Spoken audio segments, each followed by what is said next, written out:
Good evening and welcome to everyone who is joining us online this evening. We are coming to you live from our studio at Mount Brown in Guildford at Police Headquarters for the online version of our Policing Your Community meetings.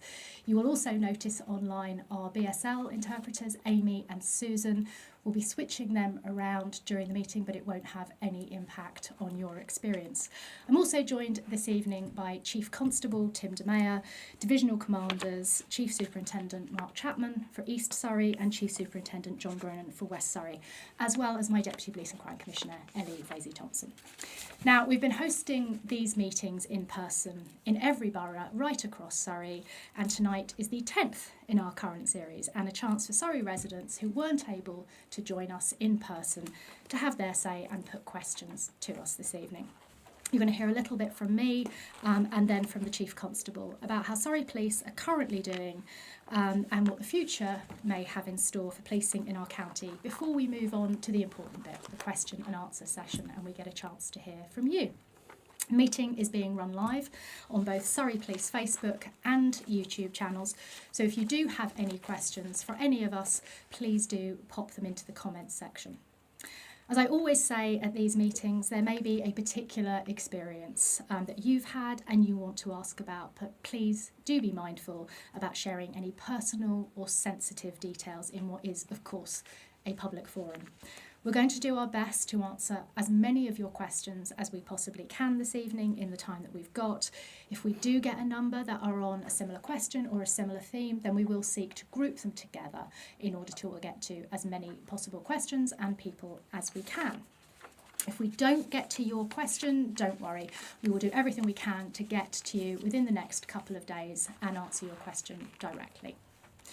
Now, as Police and Crime Commissioner for Surrey, my role is to scrutinise and help improve the service that Surrey Police gives to all of the residents and to hold the Chief Constable to account. It's also to provide funding for local services that support victims, help reduce and prevent crime and, of course, enhance safety right across our county. My office has a commissioning budget of about £6 million, and last year we commissioned over 50 services right across the county, both big and small. And it can range from helping organisations that provide life-changing support to survivors of domestic abuse and sexual violence to supporting youth clubs or a small community project. My role is also to set the Surrey Police budget that stands at about £320 million for this year. Now, to put that in some context, over 3/4 of that goes on police staff and police officer wages, and I know the Chief Constable is going to talk a bit more about our finances and where that money goes a bit later on. But the most important part of my job is to represent you, the residents of Surrey, and that's why these events are so important to both me and to the Chief Constable, so that we get a chance to hear from you. Now, looking beyond 2026, the Police and Crime Commissioner role is being abolished. My term ends in the middle of 2028, but importantly, the functions and most importantly, the responsibilities of my role will continue. We don't yet know in Surrey whether that will be as part of a strategic authority, potentially a mayor, but we do know that it will be going to local government. The political landscape in the county is also shifting. We've recently moved to having 2 unitaries. They will vest on the 1st of April of next year. And Surrey Police is also adapting to make sure that we're able to deliver the best possible service for our communities. And again, the Chief Constable will talk a little bit about the move to 2 divisions a bit later. The policing landscape across the country is also potentially changing. There is huge reform and potential police force mergers on the table as well. Now, I've made my views very, very clear about this. I think it will be a disaster for Surrey residents. We're the safest county in the southeast of England. We have no city and we have a much lower crime rate than our neighbours. My fear is that the resources that we are currently enjoy in Surrey would get pulled away to higher crime areas which exist in all of our neighbours, and that would potentially leave Surrey with a second-rate service.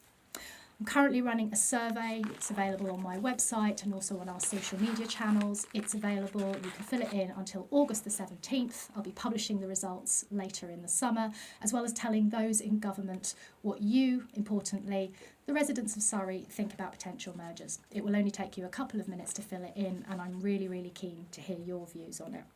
But essentially, by the end of my tenure, I want to make sure that Surrey Police is in the best position and providing the best service that it possibly can for Surrey's residents. I'm not going to steal too much of the Chief Constable's thunder, but I think in the last 3 years, we've come a really, really long way to achieving that. And Surrey Police is one of the fastest improving forces in the country. And that's because they've been focusing on what residents tell me, and through meetings like this, you've been telling directly the Chief Constable you want to see. And that's dealing and tackling directly with crime and the issues that matter most to you in your community. And that's looking at burglary, vehicle crime rates, which are falling. We know that our police teams are cracking down on antisocial behaviour, and shoplifting charges have risen. In fact, charges across the board have more than doubled, and I think that's really important. I'm now going to hand over to Chief Constable Tim de Meyer, who's going to talk a little bit about all of those things and the service that you're getting from Surrey Police, and then we will go on to your questions. Chief Constable. Thank you so much, Policing and Crime Commissioner.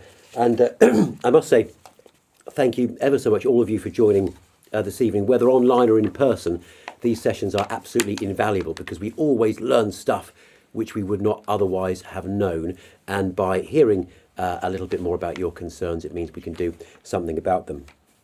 At the last of these sessions, quite a while ago now, I set out my plan for the force in the years ahead, and it seems only sensible, therefore, that I talk now about our progress against the 10 missions within that plan, and also speak a little about where I think we still need to do rather better.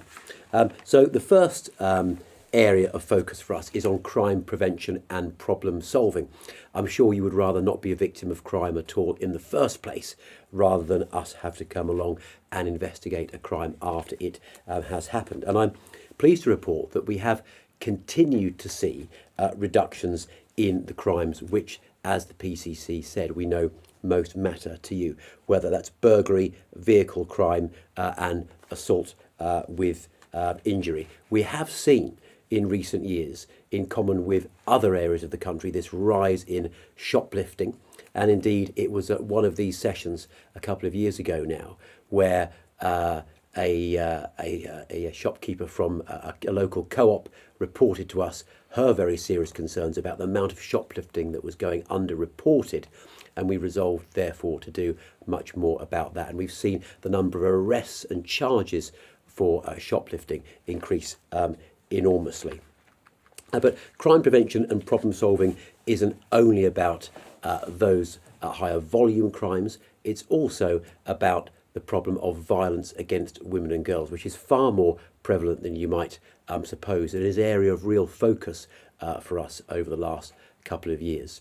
You will have seen, I hope, reports of operations such as Operation Shield, which is where we put specially trained officers into our nighttime economies to spot people who are visiting those town centres only because they want to pose a risk to the people going out and about on those evenings.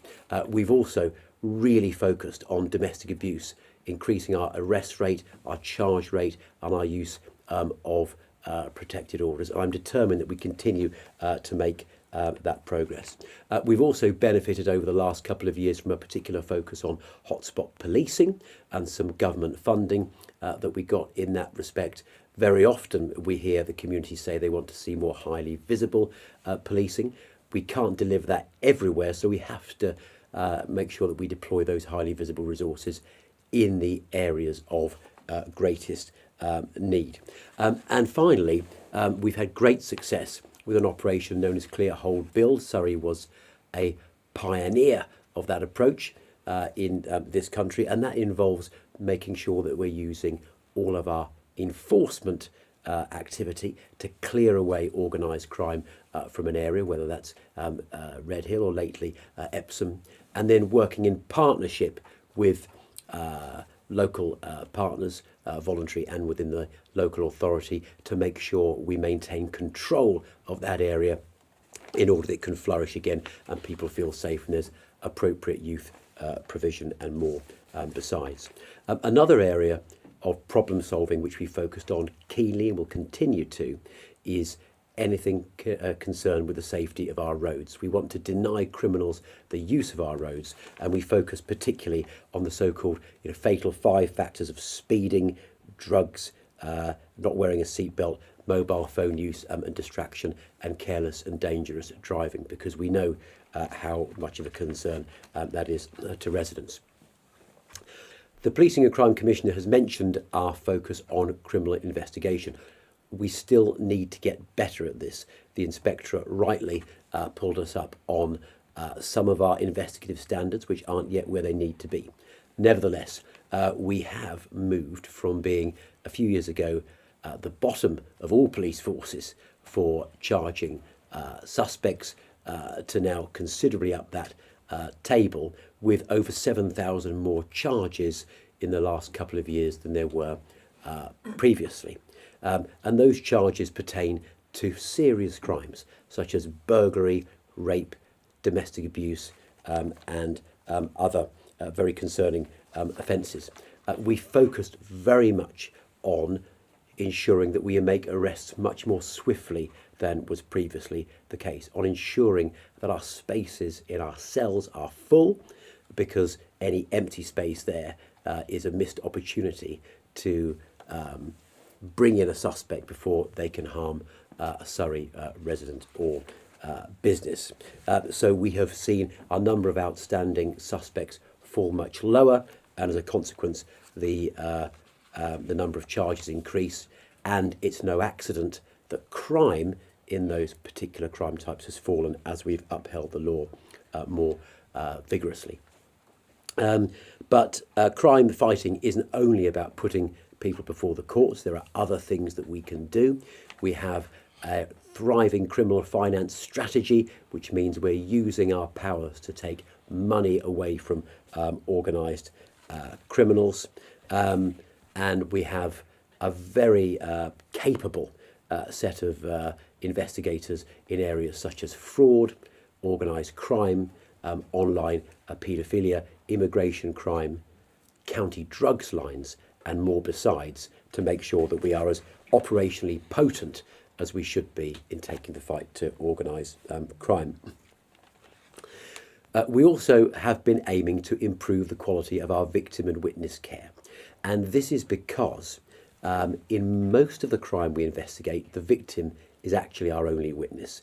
In domestic abuse, in stalking, harassment, very often in sexual offences, these crimes occur within relationships, and we need to make sure that our care and support of the victim is good, because that's how we first of all make sure they get the service that they deserve, and secondly, the evidence from them to protect them in this instance, but also other victims in the future. We're fortunate to enjoy the services of our Victim and Witness Care Unit, funded by the Policing and Crime Commissioner, and their job is to look after those victims and witnesses as cases await trial. And their work has increased considerably as we've brought many more people to justice. The next mission is that we aim to act ethically and with the highest standards. There have been all too many reports in recent years, of course, of misconduct and serious failings on the part of police officers. We have a robust professional standards department, and we do regrettably from time to time get serious misconduct in Surrey. We deal with that swiftly and make sure that we root those officers out, but importantly then learn the lessons from those dismissals in terms of our recruitment practice and how it is that we vet future candidates. When His Majesty's Inspectorate looked at our professional standards department, while there are some areas that we need to improve in terms of process, our anti-corruption unit was found to be among the very best in the country, and that's vital to maintain confidence in our service. Next, we want to have a welcoming workforce where every colleague feels that they belong here. And this is not a matter of diversity, equality, targets for their own sake, far from it. We are in a serious business where policing is concerned, where we want to make sure that we are getting the very best talents from across society that we possibly can. And whatever someone's religious, racial or social background, we want them to feel that Surrey Police is a place where they can join, work and fulfil their potential. I need to access the best crime fighters, the best communicators, the best neighbourhood officers, the best analysts and more besides. And I'm not going to do that if we recruit only from a relatively small section of society. I want to make sure that we are open to everyone. We did have some concerns about our attrition rate, which means the rate at which people are leaving the force. We've managed to bring that right under control. And we also focus very closely on cases where our officers and staff are the victims of violence in the course of their work. Obviously, if people are dangerous enough to assault our officers, then there's a very clear chance of their posing a serious risk to the public at large. So we make sure that we focus very much on that too. The Policing and Crime Commissioner mentioned the budget that we have. Most of that budget goes on wages, 80% or so. And we have very little discretion in terms of the numbers of officers we have. And obviously we want to have as many officers and staff as we possibly can, because they're the people on whom you rely when you are in need. But if we're going to save money, as we have to, because if you are going to set up a policing organisation anywhere in the country, the most expensive place to do that just about would be Surrey. Fuel, contracts, wages all cost rather more here. If we're going to make sure that we come in on budget every year with all of those costs going up, we need to make sure that our technology and our processes are as efficient as possible. And we've made some really good improvements in respect of our discipline of how we spend money on goods and services and contracts and overtime, and make very plain to officers and staff that the money we are entrusted with was at some point earned, taken then as tax through local or central taxation, and it's our responsibility to spend that money once earned by you to its greatest possible value. And we don't expect to see in any substantial sense an increase in funding, and therefore we need to make sure that we continue to operate efficiently. His Majesty's Inspectorate rightly expressed serious concern about our response policing performance. Put simply, we weren't picking up the phone fast enough, we weren't getting to you swiftly enough, and our service was not at all consistent, and we were labelled a force of concern in that respect. We've worked very hard in our command centre to increase recruitment, to increase retention, to improve our processes, and I'm pleased to report that we're no longer a cause of concern to the Inspectorate, and indeed are consistently among one of the better performing forces in the country in this respect. And we've made much more sensible the way in which we grade, respond and structure our calls in a way which we're more confident meets the needs of the particular caller, but also ensures we respond swiftly when that need arises. Just two more points. You would expect us to be resilient and prepared, particularly given the state of risk in the world at the moment. I'm sure you're familiar with the concerns in respect of safety emanating from a range of different sources. If one looks at protest, we see far more of that than was previously the case. With that can come the threat of disorder. We need to make sure that our officers and staff are well trained, that there's enough of them, that we're ready swiftly to mobilise, and that we're considering everything from how we would respond to a protest in this force or elsewhere, right down to how we might deal with cyber security and plenty more besides. With this in mind, the force has lately been restructured, as the Policing and Crime Commissioner alluded to. Surrey Police has long been divided into 3 divisions. My view arriving into the force was that we were divided rather too much, and that we needed to look again at our structures for the first time in a decade or so. And with that in mind, we commissioned a team to think how we could arrange ourselves more efficiently while still maintaining the critical local services. A lot of this relates to the back office functions of investigation, planning and other considerations, but by moving from the 3 divisions of the North, the East and the West into the 2 divisions of East and West, I think we've got a more efficient service, but crucially, we've still got officers and staff based locally ready to respond to you when they need us. And also, our structures are coterminous with how the local authorities are going to be organised, and that means on matters of crime reduction, of antisocial behaviour and safeguarding, we're able to operate effectively with our colleagues there. And finally, we're having a big push on the health and fitness of our workforce, and that's not only because we want to make sure that people are, for their own benefit, healthy, fit and safe, but because when you really need us, you need someone who is ready to respond, and a healthy, fit and safe crime fighter is obviously going to be far more effective. So whether in initial training or in access to physical education for other people in the workforce, we've really focused and will continue to make sure that we improve in that area as well. Thank you very much, Chief Constable. Right, we're going to start taking some of your questions now. Ellie has the trusty iPad with her, where she's been having a look at the questions as they're coming in.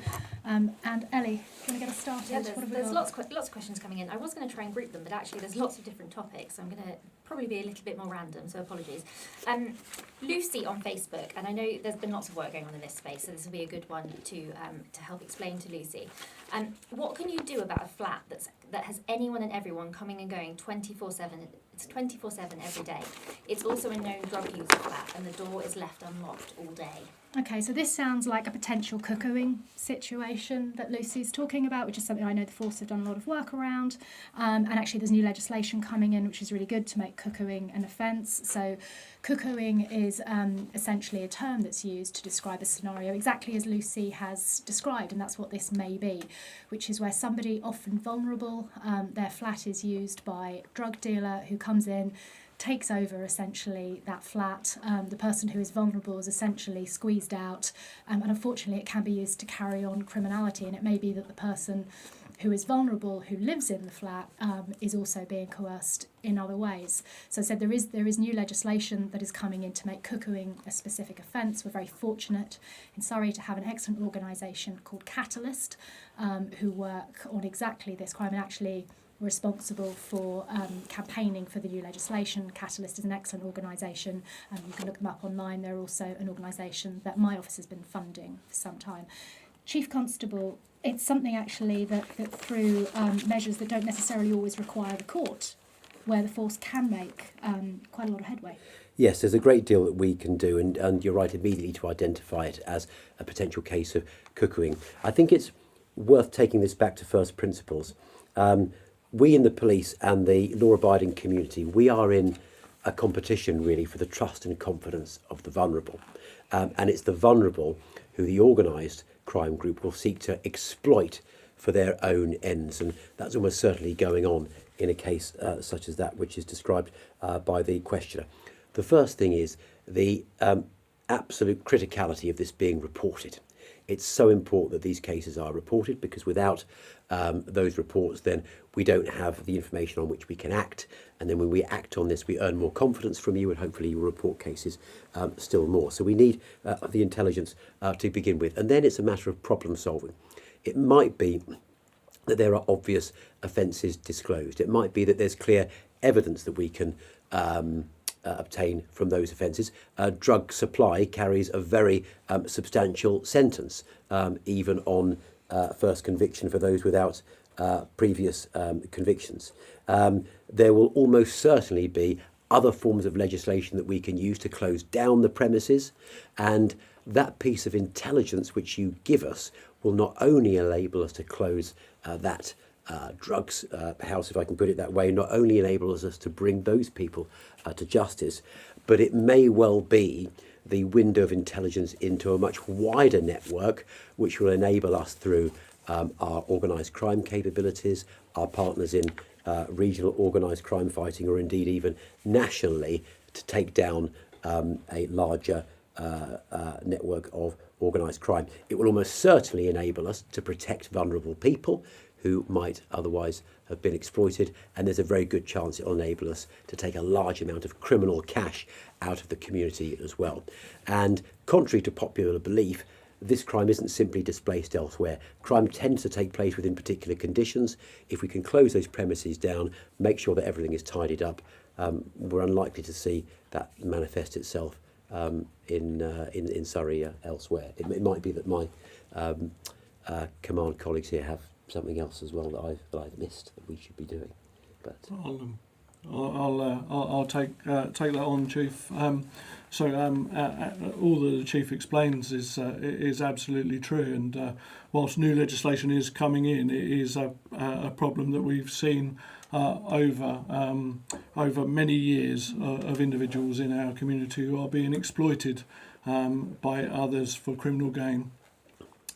I'll ask you to just think a little around those individuals who are being exploited. Often they have multiple and complex needs, and it is through the work that we can do with third sector agencies such as Catalyst that provides that wraparound care to that individual, because it's not just a case of them deciding not to allow themselves to be cuckooed. They need that support and specialist assistance to help them work through their needs and allow them to be able to get their way out of those circumstances. We've used specialist antisocial behaviour legislation very well over many years in Surrey and in my area. I think over the last year we've had in excess of 10 closure orders where we can forcibly, with the evidence put before the court, close that premises and stop individuals going into it. And if they breach that order, it makes them arrestable. We can take them away, put them before the court. When we think about this type of offending, it is often associated with drug supply and county lines. And I'll just ask you just to think about what county lines means for us in Surrey. Often the national position around county lines is it's someone moving many hundreds of miles to be able to usually leave the big towns, the big conurbations, to go to a smaller town or village to supply drugs on behalf of those organised crime groups that work out of those big town areas. For us in Surrey, often that means those individuals are coming from London, but they don't need to move across vast swathes of the country to do that. They can be coming in and out very regularly, and that's where the Chief's point around us knowing about that movement into those locations is so important, that we can piece that information together and look to act and swiftly detain those individuals. Great, thank you very much, and thank you to Lucy for the question. Just a quick one. I think both the Commissioner and the Chief mentioned the Victim Witness Care Unit during their speeches. We've had a lovely piece of feedback from Beck on Facebook, who said witness care was excellent when I was involved in a case recently. So thank you for that one, Beck. We've had a couple of questions that sort of relate to estates, so I'm going to group them together because it might be a good opportunity to give a sort of overview of the plan. So Sophie on Facebook has asked any update on Leatherhead HQ, and Jonathan on Facebook has asked quite a few times, is Staines Police Station closing? Very good. So one of the things as Police and Crime Commissioner that I didn't mention, as well as being responsible for the budget, Police and Crime Commissioner also responsible and owner of the police estate. So to answer the question around Leatherhead, so thankfully the planning permission at Leatherhead is progressing very nicely with Mole Valley District Council. For those of you who don't know, Leatherhead, obviously a town in East Surrey, is going to be the new East Surrey headquarters. That's really important. I'm going to ask the Chief in a moment to talk a little bit about that, what that means, and perhaps Mark Chapman might like to also add the teams that will be based out of Leatherhead, so that people on the east understand the teams that will be going from there. So that's progressing very nicely. Staines is obviously in the west of the county, so Staines Police Station, which currently is where we've got a number of teams as well, and I'm going to ask John to comment on Staines and to talk a little bit about the teams that are there, the work that's coming out of there. It's There's no move at the moment whatsoever to close Staines or for Staines to lose its police station or its front counter or anything like that. But I am quite keen that people understand that as well as your local police station that might be in the town where you're living in, we also have our forces colleagues who are based sort of in larger groups as well. So first of all, Chief Constable, I wonder if you want to say something about the importance of having that base in the east, and then I'll ask Mark to talk a bit about who's based there. Yes, and there is occasionally some understandable anxiety on the part of the public who imagine that all of our resources are going to go into one large building as a consequence. There won't be access to local policing services or response times will suffer. That's not the case. We will still make sure that there is a wide distribution of officers and staff across the east and across the county. This is a matter of making sure that there is a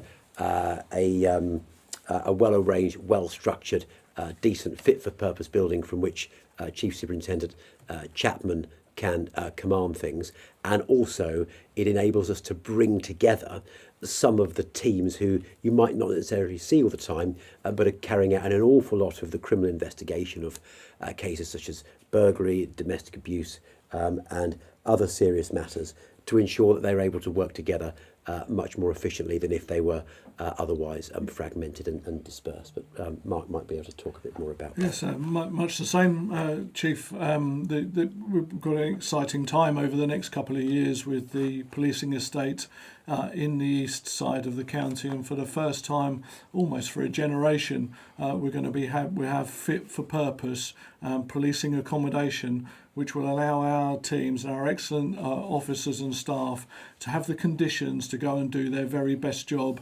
We haven't had that for a long time in Surrey. I've got 31 years service in this force, and I can't remember us building a new police station before. So this is really, really exciting times for us to be able to make sure that we are prepared for 2026 and the years to come, and what policing looks like in this decade. Thank you. John, is there anything you want to say about the West and Staines in particular? The West is obviously got a large division, and strategically for me, I'm responsible for teams that respond to 999 calls, that deal with neighbourhood crime, and also investigation teams as well. So to have a team, or half of our teams that are based at Staines is really important, because half of our crime is also in that part of the West Division. So it's important for us to have that footprint. Yeah. Yeah. Excellent. Thank you very much. Ellie.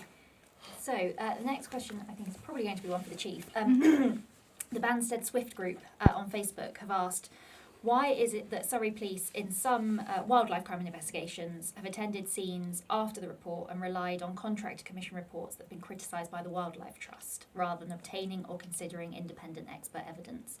What changes can you make to ensure future investigations meet the same high standards as you expect in other criminal investigations? Okay.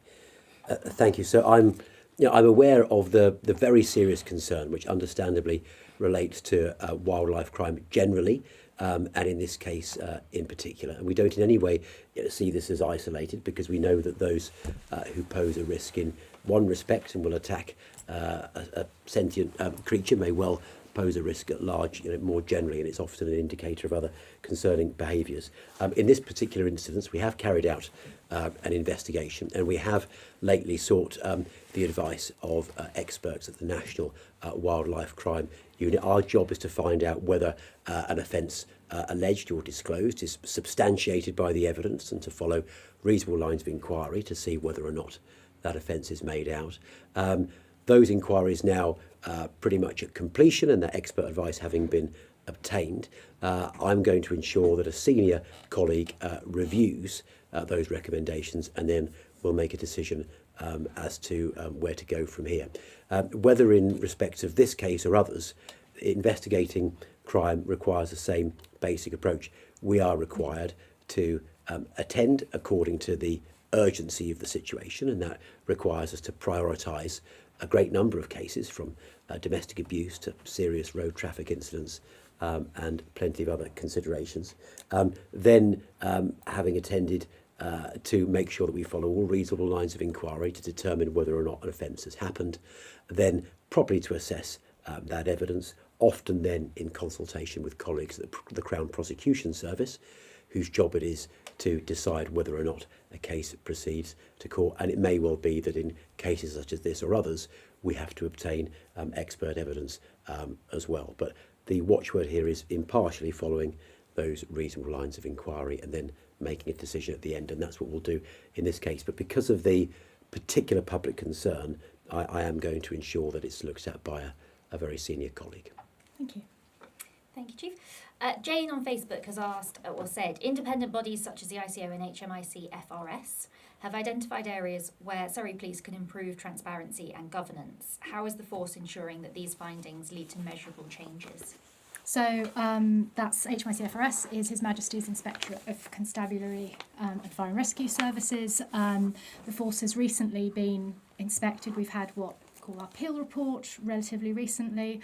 There's a huge amount of governance, isn't there, Chief, that oversees policing, everything from Police and Crime Commissioner, who's based here at Mount Brown, and we had our meeting today, right the way through, obviously, to national bodies who oversee policing. So in terms of our latest reports and the guidance that's come out of those, what would you add? Certainly. So if I alight first on the area of improvement identified by the Inspectorate relating to diversity, equality and inclusion, the Inspectorate opined that our strategy for dealing with those areas was not as it would wish to see. We were already in the process of revisiting that in any event, and we launched a new approach to that last week. I'm anxious that our approach to diversity and equality is not one which focuses merely on I suppose performance metrics, but looks very specifically at the particular areas where we know there is disparity and how it is that we can address those. So it might be that one particular group appears to be disadvantaged in the criminal justice system versus another one. We need to understand that and fix that. We want to make sure that we have the broadest possible representation of officers and staff to reflect the overall diversity of the community, because that will make us more legitimate in seeking the consent of the community who we wish to serve. And we want to make sure that once people join our organisation from whatever walk of life, you're able then to progress and fulfil your potential. So we just need to bring that together as a slightly more coherent strategy than we were able to show to His Majesty's Inspectorate. The next area I've already mentioned, despite the fact that we've added 7,000 more charges, more than doubling charging, filling our cells and the courts, we still need to improve the quality of some of our investigations. That tends to relate to things such as the way that records are made, the governance that applies when an investigation is brought to a conclusion. And I don't in any way trivialise the importance of good record keeping, but that's really what that is about. And moreover, there is, I think, still much to be done in the force to improve the governance of some of our systems and processes, whether that's the way in which we understand police officers and staff duties, the way in which we monitor particular postings, the way in which we keep track of things like restrictions on particular officers or episodes of sickness, appraisal. Those sorts of internal systems and processes are the areas which I think we need to improve if we're to satisfy the concerns of HMI. I don't in any way dismiss those, because they tend to concern more of the back office sort of functions than the actual quality of service, because good record keeping, good systems and processes are of course very important. We'll attend to those properly. We had a robust accountability meeting with the Police and Crime Commissioner today, where we went through every area for improvement to satisfy her and her team that we are making appropriate progress in that regard. And we now have a system in place where there's the opportunity to engage with the Inspectorate on a 3-monthly basis to set out to them how it is that we are improving. So there's much to celebrate in terms of how the force has got better. We're still managing to reduce crime. We're solving a lot more of it. We're upholding the law very robustly, and we're seeing our performance in respects of crimes such as rape and domestic abuse and stalking and homicide really very impressive. But we do just need to make sure that we continue to tidy up some of those internal managerial aspects, and I'm sure we will. Yeah, and certainly in terms of my 5 years, Yeah. over 5 years here, I think the one thing that I have noticed is how much more transparent Surrey Police is with myself and my team, and the excellent use actually of data. And that's important because it means that I think Yes. when problems arise, they're being caught an awful lot faster, which means there's an opportunity to deal with them faster. I think the force has got much better at reflecting on that. I have to say, being far less defensive of it and a real willingness to change and adapt. Yes, forgive me, I should have mentioned the obvious point about data. We were a little behind actually in our understanding of crime data and our ability to identify particular trends, and also to then dive into the performance of particular teams and individual officers. We've spent the last few years trying to catch up in that regard. We now need to accelerate that, because the key really to good crime fighting is to make sure that we're able to identify with laser-like focus those people, places, criminals, victims on which we need to focus, and also the relatively good and poorer performance of the officers and staff in particular respects, to make sure people are held to account, but also encouraged and trained and supported to achieve those. So data has been an important thing that we will continue to focus on. Thank you, Chief. Ellie? So a sort of sub-question to one of the estates ones you've already answered. So David on Facebook has asked, where will the new West Surrey headquarters be? Well, obviously, so we're coming to you tonight from Guildford, Mount Brown, for those of you who know Guildford, which is the Forces headquarters and will remain the Forces headquarters, but is slightly different in terms of an operational. So there's an awful lot of work going on actually around that at the moment, in terms of finding a suitable site for a Western HQ. I don't know, John, do you want to talk a little bit about West? Yeah, of course. And obviously we have Mount Brown here, we have Guildford, and we have Staines. And our teams are split across both Guildford and Staines.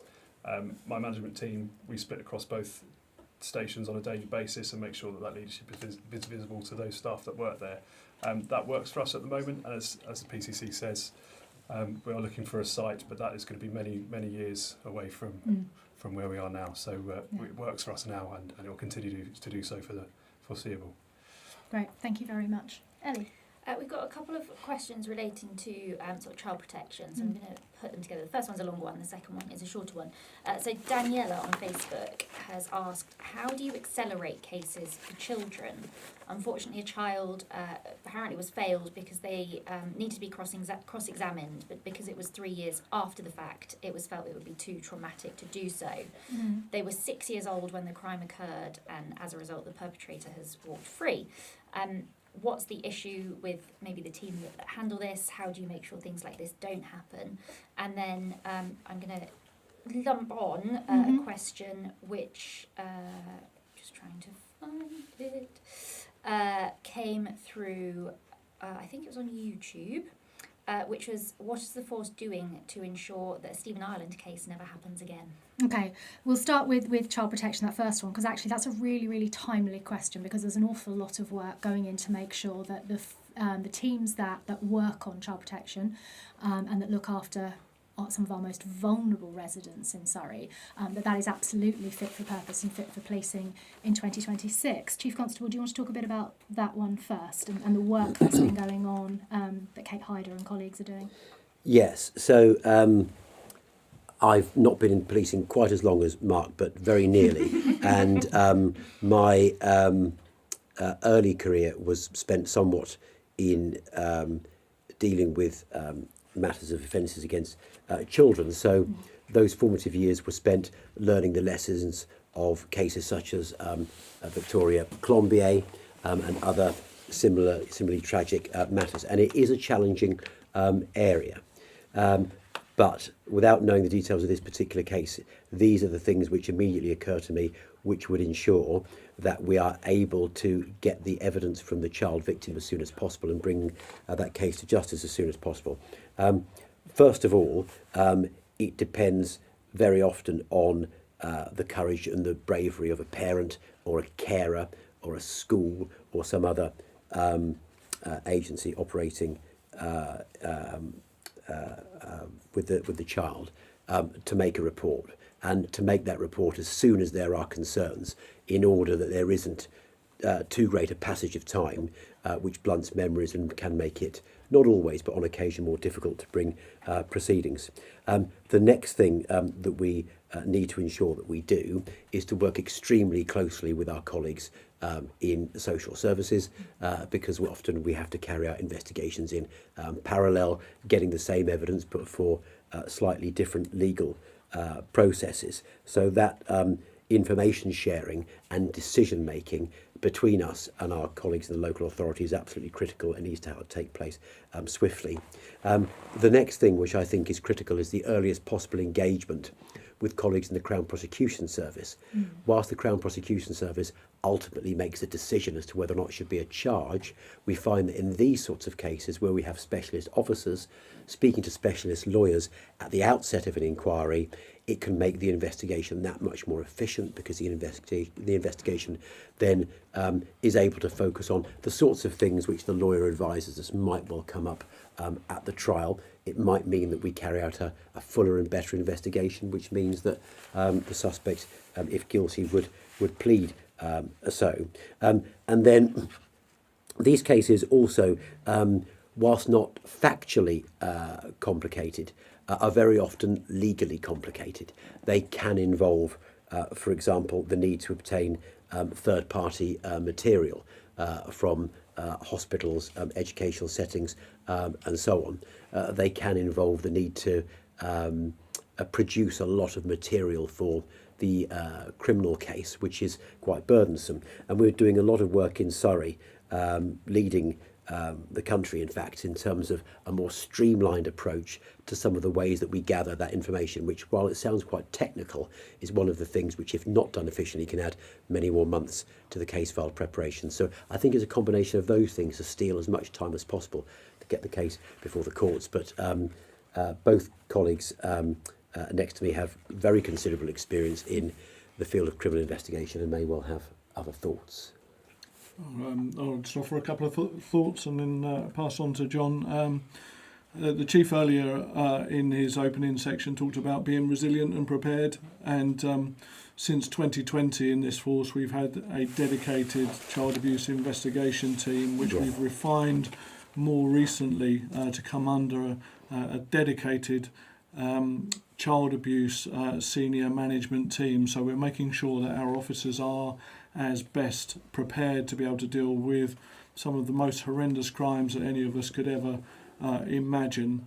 They're supported nationally as well. The College of Policing have developed a dedicated, specific training program to skill our child abuse investigators to be right at the top of their game. And for me, anybody operating in that field deserves the greatest respect. And just to pause for a moment as to the impact on those individuals as well.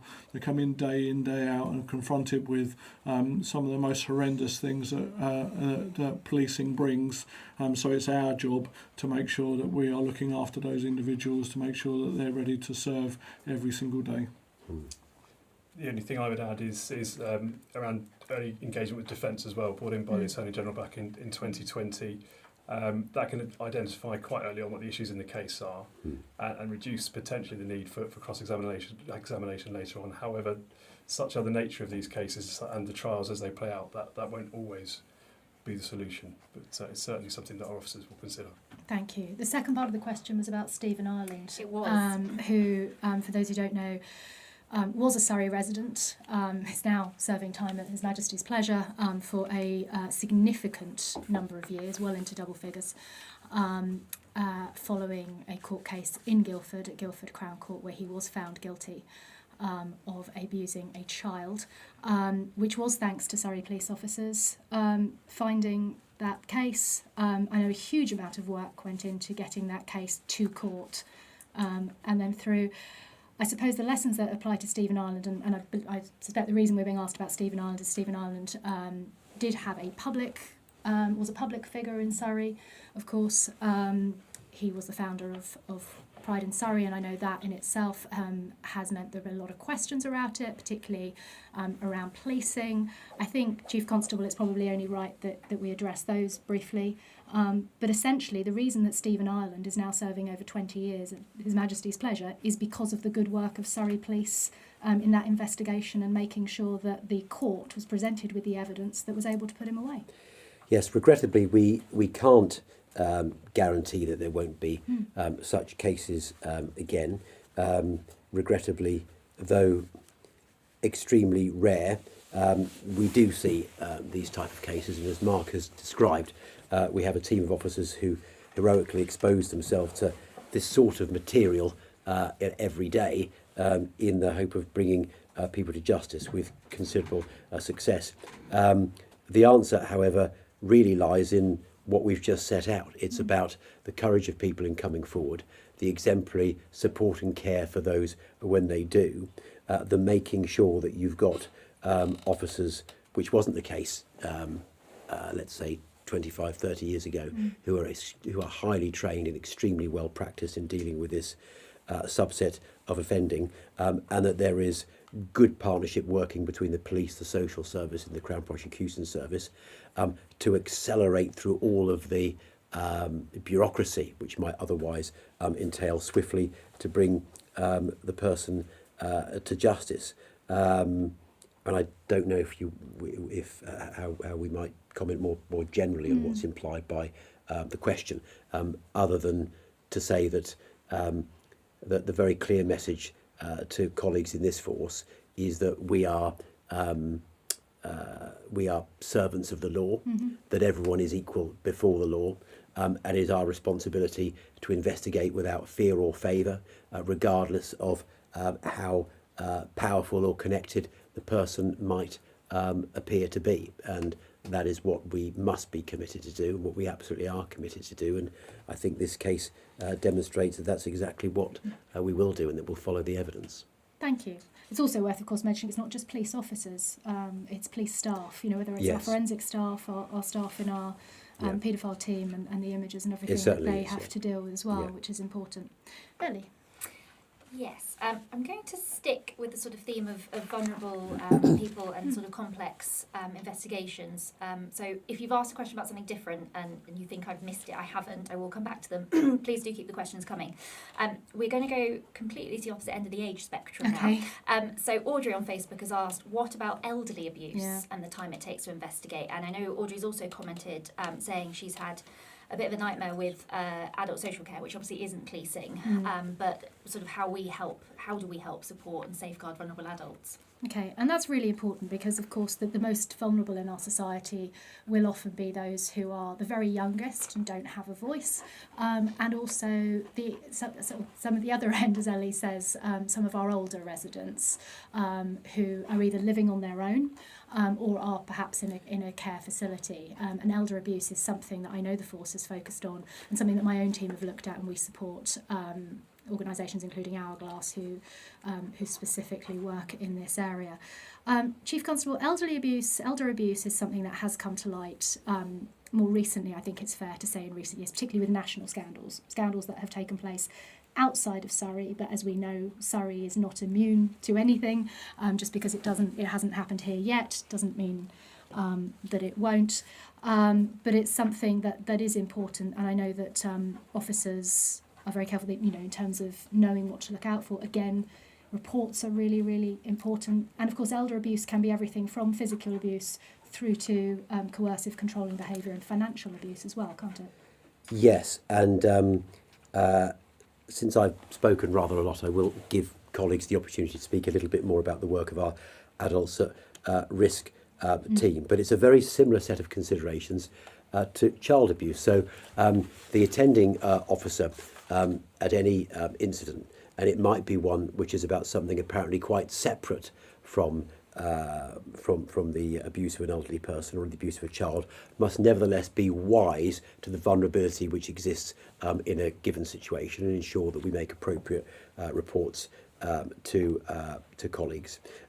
Vulnerability is really a matter of ensuring that whilst we have to investigate crimes impartially, as a matter of policy, we're standing up for the people who can't otherwise stand up for themselves, whether that's the victim of domestic abuse, the victim of child abuse, or the victim of or the elderly person who's a victim. So I will defer to John or Mark to talk a little bit more about our approach in respect of adults at risk. One thing I shall say, however, to build on the PCC's point, is that we have a very capable team who deal with economic crime, and it is not infrequent that we see older people who are the victims of romance fraud, for example, or other forms of industrialised fraud, and also crimes such as distraction burglary and rogue trading, which can be challenging to investigate, but we make sure we investigate extremely thoroughly, and again work with partners to ensure that we're dealing with the people who operate in that extremely sinister and abusive way. But it might be that John or Mark want to comment a little bit more on our approach to the investigation of those crimes. I think there's some remarkable similarities to vulnerable children as there are to vulnerable adults, particularly so that potentially those groups have difficulty speaking up for themselves. That's recognised in Surrey by the Adult Risk Team, who are a team that deal with adults who are at risk of abuse or have been abused. And they are specialist officers who deal with these investigations alongside partnership agencies who can also intervene with them. As I say, the key is that a lot of these people cannot speak up. So it's really important that people around them, people that see some of this abuse, recognise the signs and report it to us so that we can pick up those investigations. And is there any advice that you give to people in terms of what are those signs to look for, particularly in the elderly? It will vary from case to case, obviously, but similarly to children, a change in behaviour that you notice if you're going to visit an elderly relative in a home or wherever it may be, things that are being moved that clearly they haven't moved, or items going missing. It's that sort of thing that we'd expect to be flagged to us that we can then investigate a bit further. Okay, thank you. And I ought also to have mentioned Operation Signature, Yes. which is a very well established approach in Surrey for identifying those people who are at risk of being repeat victims of fraud, and very often we know that organised fraudsters will target the elderly in particular, and we've got a very well developed system here using not only our officers and staff but also expert volunteers from outside the organisation who work with us to ensure that where we identify that someone is at risk, that we work with them and their families to reduce that risk. It was exactly that point I was going to come Sorry, on. forgive me, I've stolen your the stolen cast your of sandwiches. volunteers that we have to support us in this, they're fantastic and provide that real excellent preventative support. Yeah, and our experts often aren't they in their own right in financial services. Yes, yeah. Ellie? So, I know this is a topic that all four of you will have lots to say on, but we have got lots of questions, so please do try and keep it brief. But there's actually two questions again that I'm going to group together, and you'll see why. So Dennis on Facebook has asked, when will Surrey Police take the protection for girls and women in domestic violence relationships seriously? And we've also had a question, which has been moved, which was around why did domestic abuse investigations take so long? Okay. 18 months plus. Yeah. Okay.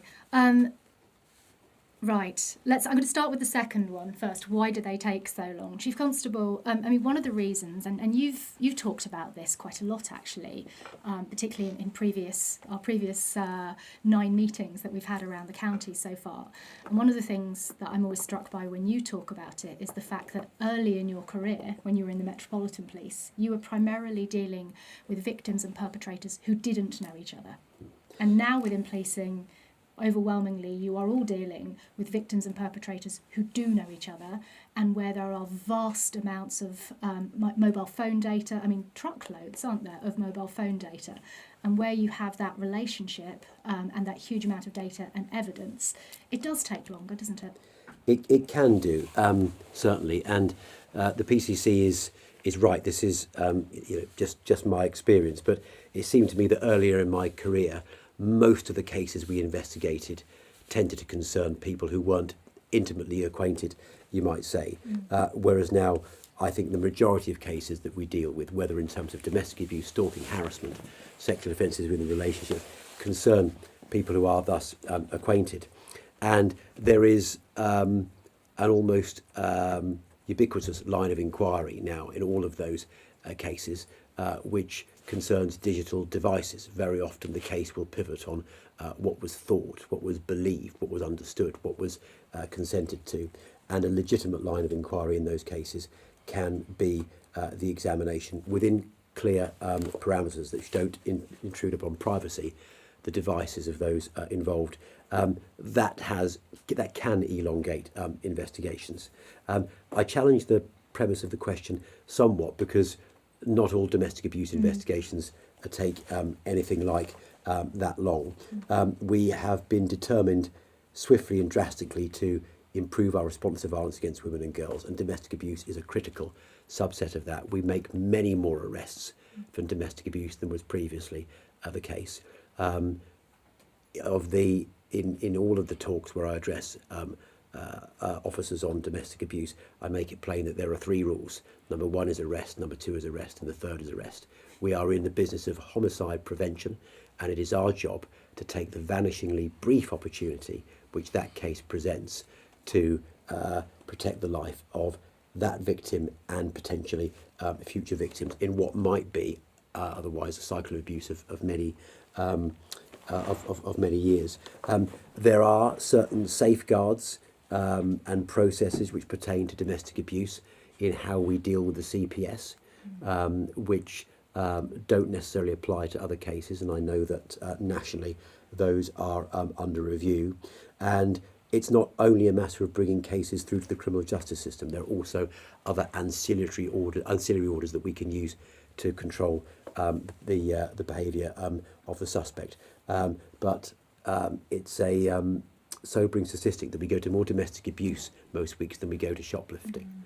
But it's a very critical area. But colleagues here will be even closer to what's going on. You go.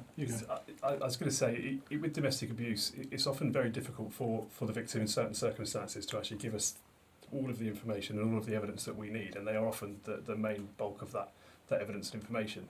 That's recognised in a change in the law recently, which extends the statutory time limit for domestic incidents to 2 years, up to a maximum of 2 years from when the incident happened. And that can sometimes add to the length of time in the case. We have to be ready for when that victim is ready to speak to us and give them the time and space they need to be able to communicate properly with us, to give us the evidence that we need to prosecute. Just to add to both what the Chief and John have talked about, domestic abuse becoming far and far more complex as we've moved through the last few years, and you've only got to look at what's happened in terms of legislation over the last decade or so. We've seen additional legislation in respect of harassment, additional legislation in respect of stalking, additional legislation in terms of coercive and controlling behaviour. Many of these offences happen in parallel with each other around that single relationship. Then when you ally that to where our evidence sources come from, the Chief's talked about mobile telephones and the data that's available to be able to scrutinise there, often demonstrating that real controlling element that sits at the heart of much domestic abuse.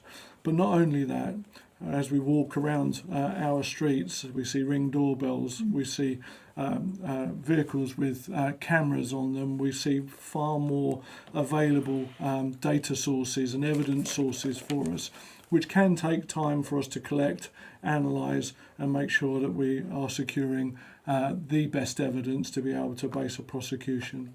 But whilst that's happening, we are also using other legislation that's come in that allows us to be able to protect people in the acute phase.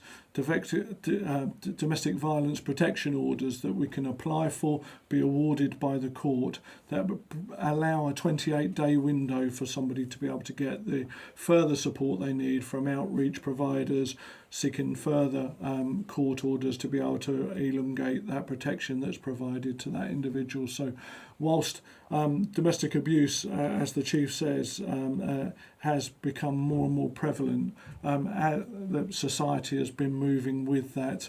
The opportunities for us to be able to base prosecutions has become far more rich. Thank you, Mark.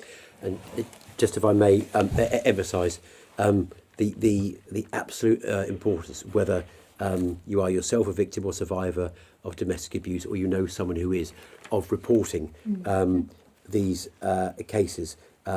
We take very seriously our responsibility to take the opportunity which is presented to us to do something about it and to protect the welfare of not only this victim but potentially the next victim from this perpetrator. When we reflect at the end of every week on the good work of the force, without fail, outstanding response to domestic abuse features. I'm not suggesting that there aren't cases where we need to do better. I'm sure that there are, but officers are well trained. As Mark says, we will use the best of the criminal powers and the civil powers. Your case will most certainly be looked at by someone with specialist training in the field. It's a responsibility we take very seriously, and we've got wonderful support services funded from the PCC's office and elsewhere. So please do report it. And I think that's important. And speaking to Dennis's question specifically, when will Surrey Police take violence against women and girls seriously? I was elected just over 5 years ago in the wake of the horrendous events and Sarah Everard's murder in the Met, and so violence against women and girls was very, very prevalent during that campaign, if you like, and during certainly my first term. And I came in as the first female police and crime commissioner in Surrey, and the only woman actually on the ballot paper in Surrey for the position, and made tackling violence against women and girls my top priority in my police and crime plan.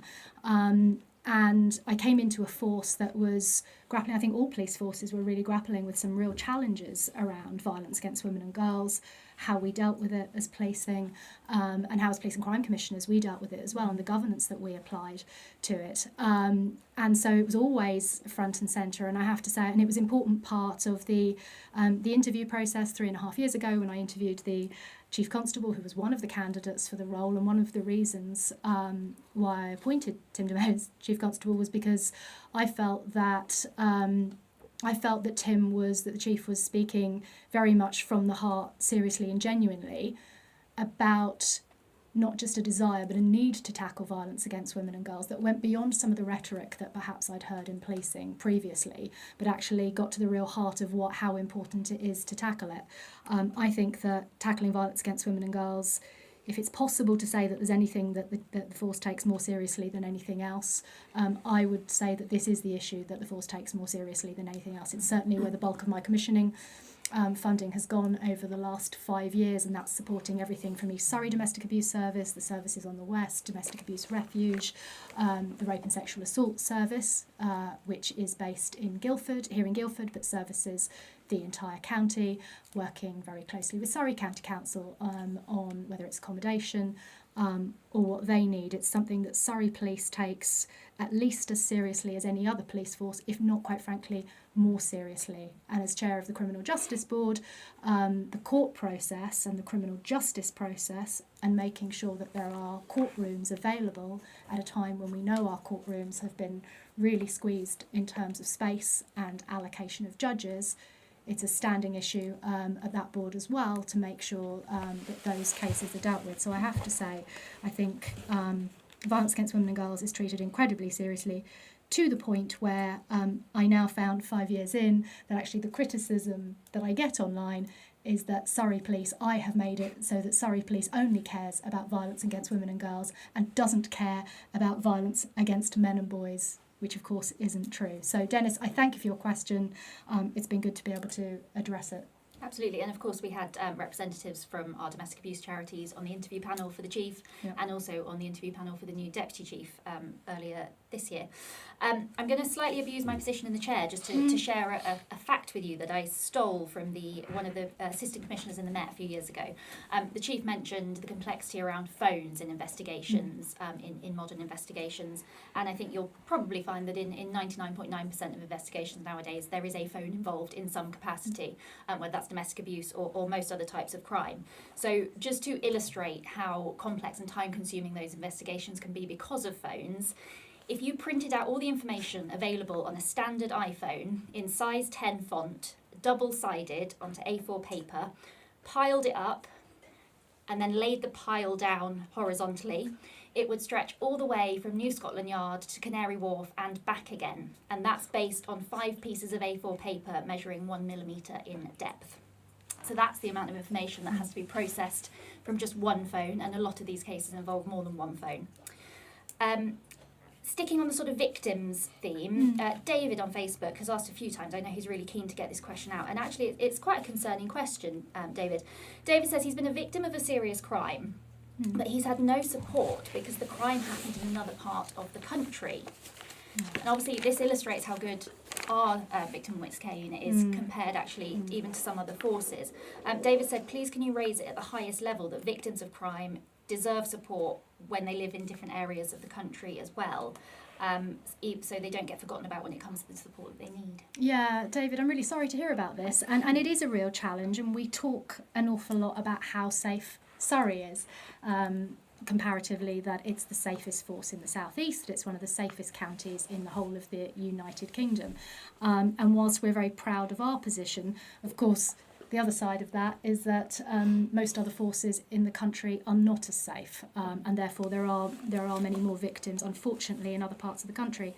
Chief Constable, I wonder if you could address the jurisdictional issue for a moment. Yes. So it is sensibly the case that generally the investigation rests with the force responsible for the area where the offence took place.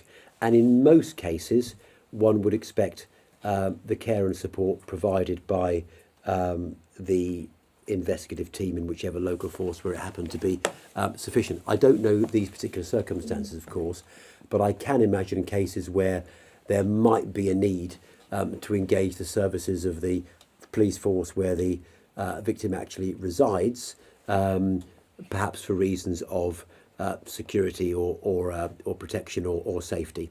In this particular case, David, do, if you haven't already, feel free to write in to my office, and we'll make sure that it's properly looked at. Yeah, do get in touch with us, David, because if it is something that we can raise, whether it's with my office member, whoever the Police and Crime Commissioner is there, or the Chief is able to raise, and I should say that both the Chief, as part of the National Police Chiefs Council, myself as part of the Association of Police and Crime Commissioners, we also hold national briefs and frequently lobby and speak to ministers and others at national level, as well as our colleagues, to raise cases and make that point that, of course, we don't want a postcode lottery. We want everybody to receive the same excellent care that by and large they do in Surrey. Brilliant, thank you. I'm going to move on to sort of resourcing and allocation, because we've had a few questions on that. But just before we do that, we've had a really lovely comment from Daniela, who actually asked the question about children earlier. But Daniela says, I don't know if I'm allowed to do this, but please can I commend a police officer on here for her support with domestic abuse. Charlotte Barrett, and she says, Chief, please give her an award and a commendation. So I will leave that one with you. Excellent, thank you, Danielle. Right, resourcing. We've had a few questions on this around sort of prevention and where officers are based. So Humphrey on Facebook, I'm going to start with this one. Humphrey has asked a few questions that all sort of link. He says, you said crime prevention is important, but he understands from frontline officers in Surrey, they've been told not to spend time on proactive work. Is that correct? He says he's spoken to PCSOs and neighbourhood officers who say they're being taken off proactive work and moved to response because there's not enough officers on response. And he also asks, included sort of in this section, Police and Crime Commissioner specifically, do you spend time with frontline officers to seek direct feedback? I'll start with that because that's an easy one to answer, Humphrey. Yes, I do. Both the Deputy Police and Crime Commissioner and I spend time specifically, whether it's with our response teams, so they're the teams that are responding to 999 and 101 calls, either in fast time or slower, but also with our neighbourhood teams. So they're the teams that are day to day doing a lot of that problem solving and preventative work, and sometimes proactive work as well in our communities. So I spend time with those teams. I also spend time with our dog unit. Ellie's recently spent time in our custody suite. 14 hours in custody last 14 Wednesday. hours in custody. That's a really important. Custody is really, really important. As I always say to people, it's the bit of policing that you won't see. It's the non-visible part of policing, hopefully, for you. But it's also the place where any of us could end up on a bad day. So that's really important as well. So I spend time with a number of our different teams, both those who are out about in our communities, but also those who you don't see and hear from, who are maybe dealing with online paedophilia or are dealing with our forensics work and our police staff as well. So I do. In terms of Humphrey's wider questions and that proactive piece, actually, I think this is probably a really good chance to talk a little bit more about clear, hold, build, hotspot policing, which is all about problem solving, getting in there and being proactive about problem solving. Yes, it's certainly not the case that our officers or staff have been directed not to be proactive. I mean, it's something of a false distinction between reactive and proactive policing anyway, because when a member of the public calls us because they're in need, we might be responding to a particular call, but there's lots which is proactive that we can do in that particular situation to stop the next offence or quickly to apprehend the suspect, for example. But categorically, that is not what officers have been told, and the evidence bears that out. The inspectorate was praising, for example, of our approach to stop and search in this force, whether in respect of online paedophilia, fraud, county lines, immigration crime, Operation Shield, which I mentioned earlier, which is the spotting of potential predators on our nighttime economies. Live facial I recognition. could go on,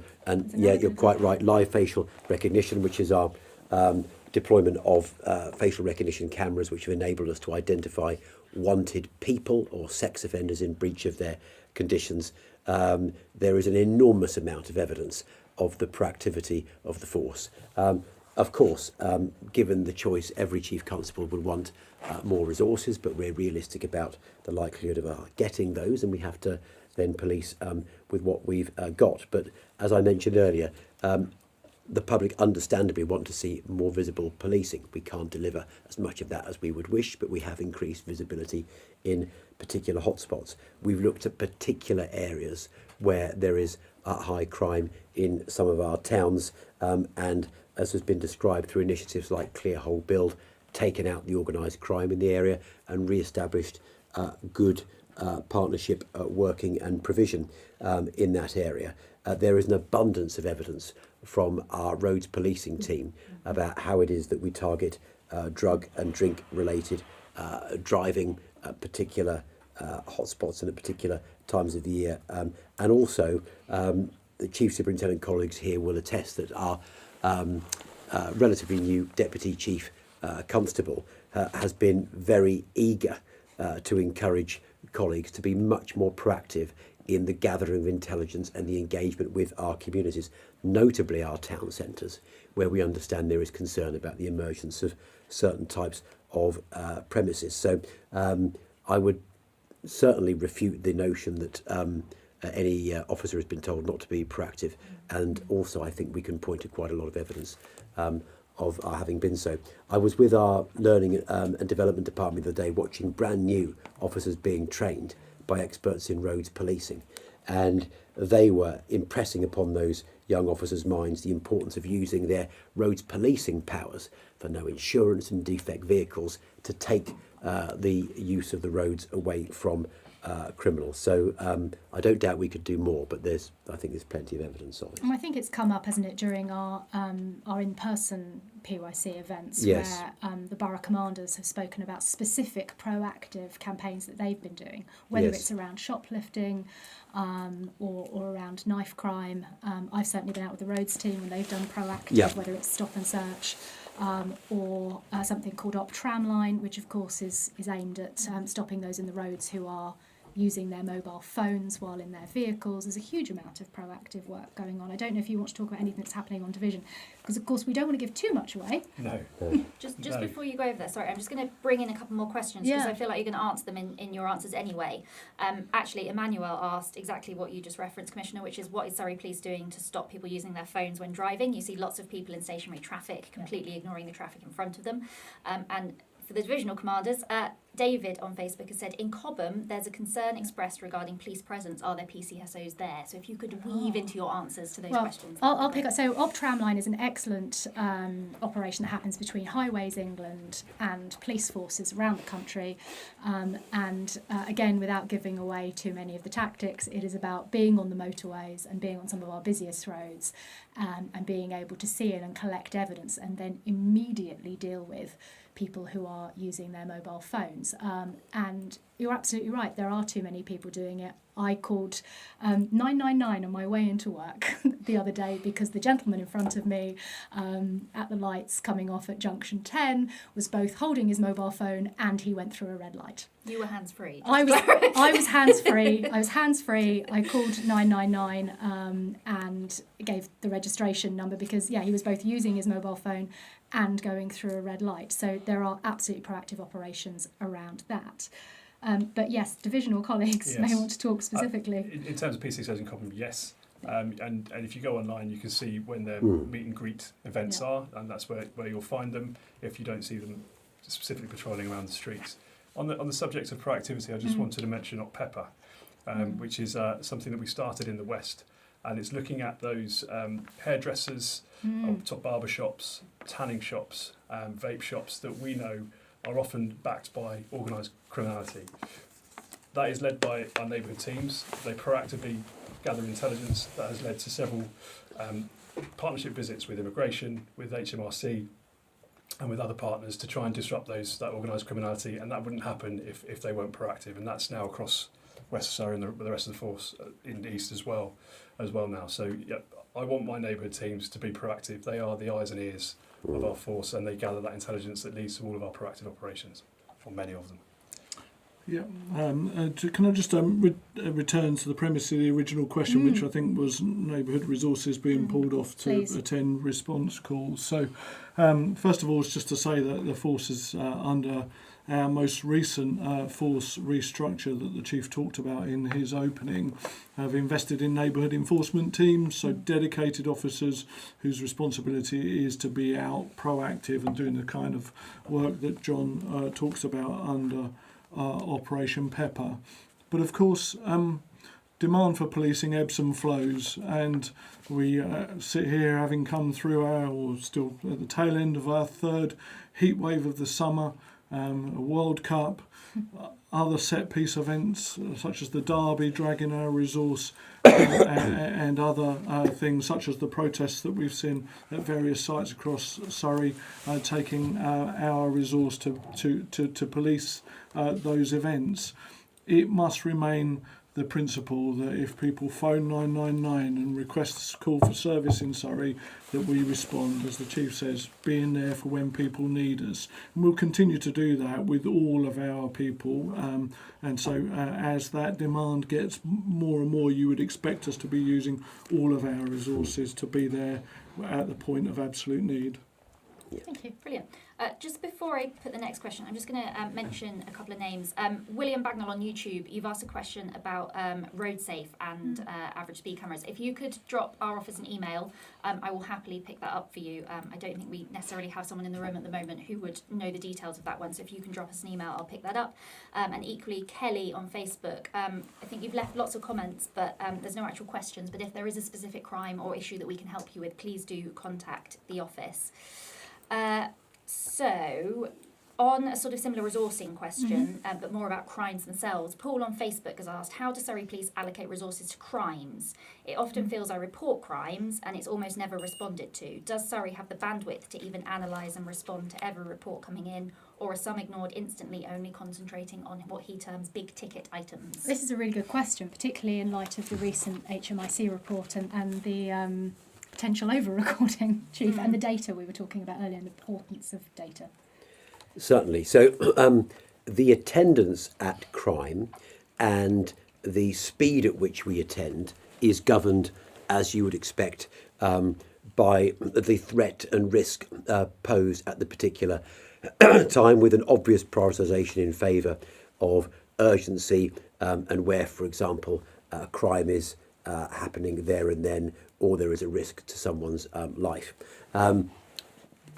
Those considerations aside, will then determine how and when we attend according to the urgency of the crime, and also the availability or wishes of the person calling, in order that we meet their needs. So I'm very content that the arrangements we have for grading attendance is much better than perhaps we had previously.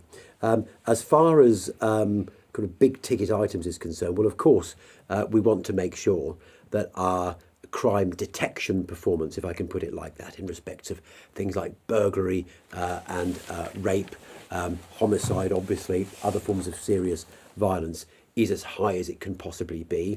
And I'm sure most people would expect us to prioritise those particular crimes where, for example, you could get a very extended sentence or even life imprisonment. But I would like to reassure people watching that we also focus on the opportunity presented by less serious crime.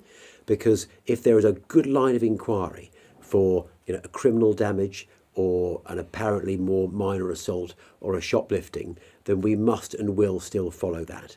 Because whilst the serious crimes can have profound effects for individuals, lots of these smaller crimes really degrade communities. We don't want to see that sort of lawlessness, because it means that economies can't flourish, social life can't flourish, families can't get on with what they want to do. So it's still really important that we bear down on those high volume crimes as well. And that's why we have arrested and charged so many more people for shoplifting, for example. And I'm very strongly motivated to make sure that we're bringing to justice as many people as we possibly can. And there is as much credit for us in that regard in bringing to justice someone for an apparently less serious offence as there is another one. So please don't think that just because it's a minor crime, we won't respond and we won't investigate it, because we must and we shall. And it's also, Chief, is it fair to say, the case that somebody might have information which in itself is not necessarily going to give enough of an evidential basis, but when taken together Yes. with other reports and the suspicious activity portal, which is an important part of Yes. that as well. So not everything which is reported to us is in and of itself a crime. And whilst we try to the best of our ability to update people on what's going on with criminal investigations, we don't always do that as well as we should and must improve. But in case there are other cases where someone sees something which isn't quite right, maybe they've seen something on Ring doorbell footage which concerns them, or some other such thing. By giving us that bit of information, it might be that the teams we have working in the background proactively in intelligence can piece that together with something else and think, actually, something's going on here which needs a bit more of attention and an operation. We can't update everyone on every bit of information they put in, but please don't let that discourage you. Thank you. I'm going to squeeze in, I'm conscious of time, but I am going to squeeze in 2 more questions. Yeah, absolutely. So Andy and Joe on Facebook asked about Cranley. Certain individuals are getting away with breaking the law in Cranley all the time, parking on pavements, bus stops, taxi ranks, even the middle of the road, and are never ticketed ever. But if we did it, we would be prosecuted. When is it going to stop? Parking. Now, there's one that comes up perennially around people parking where they shouldn't. Again, I think, Chief Constable, goes back to your point that not everything that's reported to us is a crime, and sometimes policing isn't the best agency in order to deal with it. But again, do you want to comment on parking? Because, of course, there is a criminal aspect to parking. There can be a criminal aspect to parking. I wouldn't agree with the premise of the question that if other people were to do it, they would necessarily be prosecuted, because parking is the enforcement of parking is generally for authorities other than the police. But it can be that where there's a particular obstruction or a particular risk posed, then it's something which would merit the attendance or intervention of the police. We find that with this sort of issue, whether it's parking or speeding, that's where the engagement with the local neighbourhood team is absolutely vital, because we can then get a pattern of community concerns. It can be, as you sort of imply, that people who flout the law in one respect are flouting the law in another respect. Maybe there's a case for some high visibility policing in a particular area. Maybe we can intend with partners from other agencies who've got powers to deal with the particular offence at hand. Maybe it presents us an opportunity to engage with people in the area and listen to other concerns. So my strong advice would be to make sure that you report it, to look at the contacts on the website for the neighbourhood officers covering your particular area, and we'll see what we can do about it in that particular case. I can't pretend that it's going to be a priority over and above the other things I've described, because we've got to prioritise resources according to where the greatest need is. Thank you, Chief Constable. And Ellie, who's the last question going I'm to? going to be slightly cheeky and ask if I can squeeze in 2 more. Go on. Just because the good ones just come in. So the first one is from Nicholas, who's a councillor in East Surrey. He says, and Chief, I'm not expecting you to know this necessarily off the top of your head. We probably need to follow up with this one. But he would like to know, how many non-hate crimes have you investigated since the 1st of January? I think he must mean non-crime hate incidents, because most of the crime we investigate is non-hate. But how many non-crime hate incidents, and how is that sort of process working at the moment? We were talking about this earlier today, in fact. I wouldn't want to hazard a guess and give some false information. So maybe either the requester can make that request through to the force through the appropriate channels. But more generally on non-crime hate incidents, Chief Constable. Yes. Yeah. What I am confident is saying is that it is a far smaller number than it was suggested.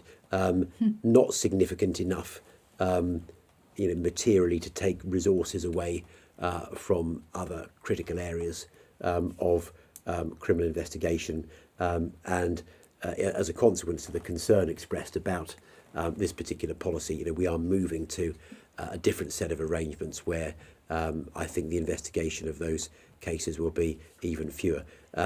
My message to the force has been very clear. Our strapline is that we fight crime and protect people. That means we focus principally on areas where a crime is alleged or disclosed, and we bring to justice the person responsible for that. That's what I expect my officers and staff to be focusing on. Thank you. And Nicholas, I can assure you that is one that I will be, and I do follow up on, not least because I myself have been reported for a number of MCHIs. Absolutely. So final question, and then I've got a couple of comments which I'll add in at the end after you've answered this one. Michelle on Facebook, and I know Chief and Commissioner, this is something that you're both, both take really seriously. Michelle says, as a disabled person, I feel that I'm not taken seriously when reporting ongoing harassment from my neighbour. They're well known to Surrey Police, and I've now lost trust in Surrey Police and have given up reporting the harassment she's putting me through. Okay. Well, this is really interesting, particularly following non-crime hate incidents, because this is something that, of course, may well be a hate incident, but is also a crime, and why it's so important that we do distinguish between those things.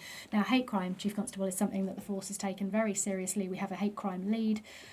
It's something that has come to my crime prevention and safety board twice in the last year. So I wonder if you want to comment on that, or if divisional colleagues want to comment on that, Yes. because this, Michelle, please do get in touch directly online if you haven't already, or do email us about it.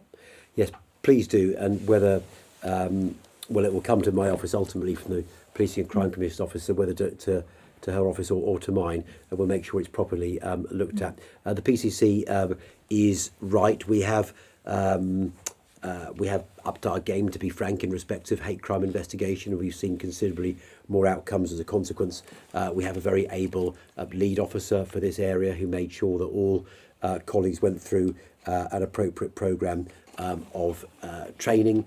Whilst we have to deal with each case on its merits and determine whether there is a crime and what lines of inquiry there are, obviously we take particularly seriously those cases where there is an inherent vulnerability on the part of the victim, which increases the seriousness of the crime and the potential risk. So I don't suggest there aren't respects in which we might do better, but it's certainly something on which I would be eager that we focus. But please do let us know about the particular case. It might be that colleagues have more particular information about our approach to this type of offence. I don't know. That particular offence, obviously the details come through, we'll look at it particularly.